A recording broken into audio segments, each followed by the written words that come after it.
Lorsque je lance mon gestionnaire de fichiers ou encore mon explorateur par Windows et en réalité, je me retrouve au niveau d'un panneau.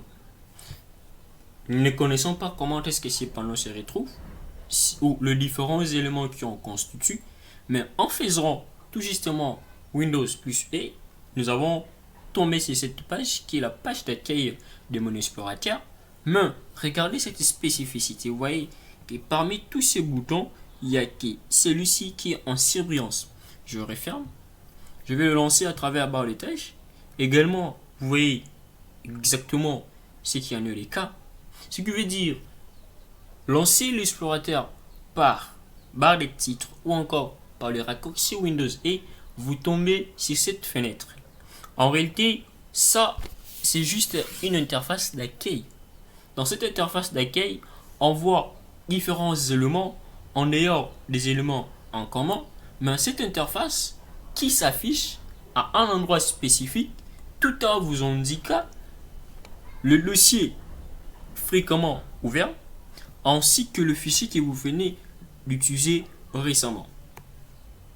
C'est en fait, c'est quelque chose de résumé de vos précédentes utilisations de l'explorateur, des dossiers de l'explorateur que vous avez utilisé fréquemment et le fichier que vous venez d'utiliser ou d'ouvrir récemment, le 20 premier ou le 20 dernier fichier que vous avez utilisé. Ainsi, lorsqu'on regarde cette interface d'accueil, on se rend compte qu'il y a certains des éléments que nous connaissons très bien.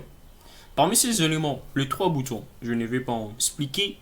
Nous avons aussi bien une barre d'outils accès rapide que vous pouvez aussi manipuler. Vous voyez, personnaliser la barre d'outils accès rapide de la même manière comme nous avons envie. Sauf ici, la personnalisation ne sera pas plus spécifique comme nous le verrons avec Word. Il y a juste quelques éléments que vous pouvez ajouter. Ainsi, vous pouvez déplacer cette barre et lorsque je la déplace, je le mets en dessous de ruban. Vous voyez que l'explorateur reste tel que ça est. Et qu'en dehors de ruban, nous verrons ce qu'on appelle ruban, ce qu'on appelle onglet. Vous voyez des onglets qui sont momentanément inactifs. Si je sélectionne un élément, vous voyez que certains de ces onglets deviennent actifs. Alors, nous verrons également les onglets ainsi que le ruban. Nous allons aussi voir le fichier ou le bouton fichier de l'explorateur. Ainsi, qu'en dehors de tous ces éléments qui sont en fait le commun, on se retrouve que une grande portion est occupée ou est subdivisée en deux parties. Il y a une partie volet vertical qui est à gauche, qui reprend en fait la grande répartition de votre disque contenu dans les rubriques dans la partie rubrique PC. Et lorsque vous voyez PC, il y a réseau, ok, OneDrive, ok, c'est quatre rubriques en à chacune une spécificité. Rubrique accès rapide permet de vous afficher tout d'abord l'ensemble de documents que vous avez souvent utilisés. Là, toujours à gauche et à droite, le document ainsi que le fichier. Lorsque j'ouvre, par exemple, OneDrive, ça nécessite une connexion Internet si vous avez des comptes de console. Mais lorsque j'ouvre PC, c'est PC. Dans ce PC, il y a un système. Il y a un disque pour le système. Il y a d'autres disques. Ce qui veut dire qu'on peut répartir votre disque dit en plusieurs portions, dans le sens qu'une portion pourrait occuper votre disque dur. Et pour connaître lesquelles de ces portions occupent votre système d'exploitation, vous allez vous rendre compte que vous voyez ce qui représente, vous voyez, il y a une image, l'icône qui est là, qui représente les différentes portions. Mais dans ces différentes portions, il y a un symbole qui s'est ajouté de Windows qui indique alors le disque local, c'est-à-dire le disque sur lequel se trouve installé votre système d'exploitation. Nous parlerons de ce qu'on appelle système d'exploitation, mais ce qu'on devait connaître dans la description superficielle de ces différents éléments, vous voyez qu'il y a le PC. Quand on dit c'est PC, c'est-à-dire les données qui sont dans votre disque dur, vous pouvez retirer ces disques durs, les données qui sont là vont rester telles qu'elles sont. Ainsi, réseau, par exemple, lorsque je veux ouvrir réseau, il y a des éléments, on dit la découverte de réseau et désactiver le network. eh bien, ceci ne constitue pas notre problème. Et si nous venons de voir au moins les différents éléments retrouvés dans le volet vertical qui est à gauche. Ainsi donc, cette partie affiche rien d'autre que le contenu de chaque rubrique.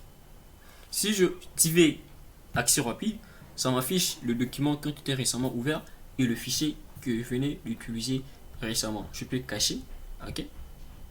Si je clique sur ce PC, à cet endroit, vous voyez certains documents qui sont créés automatiquement à l'installation de votre système.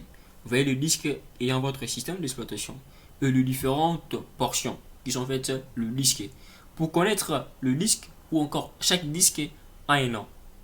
Ok. Par exemple, ce disque qui s'appelle Benrael, il y a aussi un identifiant. Cet identifiant est utilisé pour reconnaître le patch de votre fichier dans le disque. Nous avons vu quand nous avons parlé des fichiers, ou bien nous le verrons, que le nom, ces noms ne sera pas utilisé. Ça, c'est juste un nom de renommé. Mais pour pouvoir construire l'adresse d'un fichier dans mémoire, nous allons utiliser cet identifiant. Ok? Vous voyez qu'on nous indique aussi bien la taille totale qui est là et la taille qui est restée par rapport à l'utilisation. Aussi, lorsque vous vous rendez au niveau, je suis là, lorsque j'ouvre le fichier, vous allez vous rendre compte que au niveau des onglets, il y a quelque chose qui a changé. Si j'ouvre ces disques, les onglets aussi bien se disposent d'une manière un peu différente. C'est-à-dire, certains éléments s'ajoutent. Si je suis là, vous voyez ce qui s'ajoute, les éléments qui sont là. Je n'ai plus l'onglet accueil. Donc, cela veut dire que ces onglets vont s'afficher spécifiquement en raison de la rubrique que vous avez choisie. Ici, en bas, c'est en fait le moyen de différents types d'affichage. Nous allons le voir dans la partie ruban ou onglet affichage.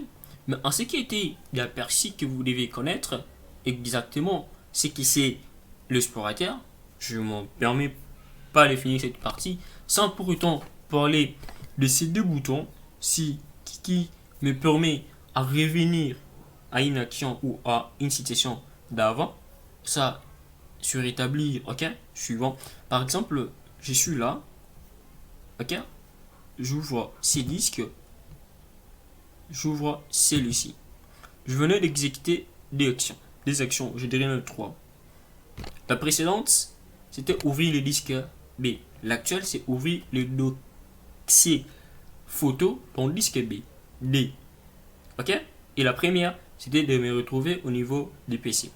Ainsi, pour revenir au niveau de là, ou au niveau du vertice, c'est-à-dire de l'action juste qui était précédente, qui précède cet état actuel, je peux me rendre à travers là-bas. Ok.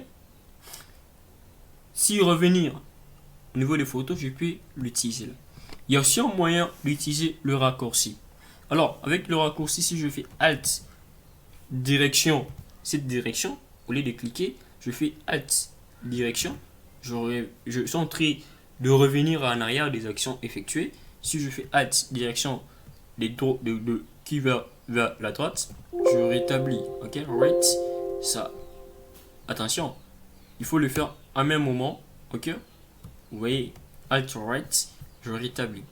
Alors, vous verrez que dans la partie raccourci, le bouton ou encore la touche Alt permet de naviguer sur votre ordinateur. Vous voyez, qu'en cliquant sur Alt, chaque groupe aille dans 10. Par exemple, partage devient S. Si je clique sur S au niveau de mon clavier, j'ouvre cet onglet, et puis je peux voir comment arriver à manipuler certains objets. Ensuite, tout justement ça jusqu'en haut, c'est-à-dire je peux me retrouver à un endroit un peu plus caché dans mon disque. Si je clique là, c'est-à-dire je vais aller directement au niveau de la racine. Ok? Vous voyez, je vais au niveau de la et je vais au niveau de la racine, je suis là. Ok, vous voyez, je suis là. Si je vais là, je vais au niveau de la racine. Non, il se peut que je sois là.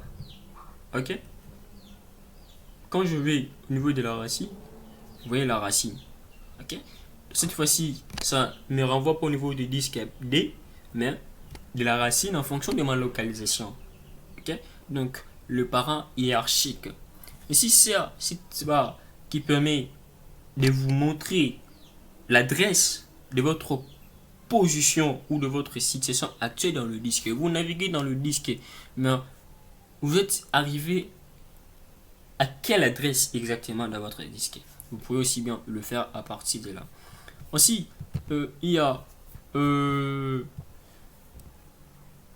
on peut naviguer directement à partir de là. Vous voyez, vous pouvez naviguer, c'est pas important. Je vous recommande de le faire avec l'autre côté. Vous pouvez réfléchir pour actualiser en disque.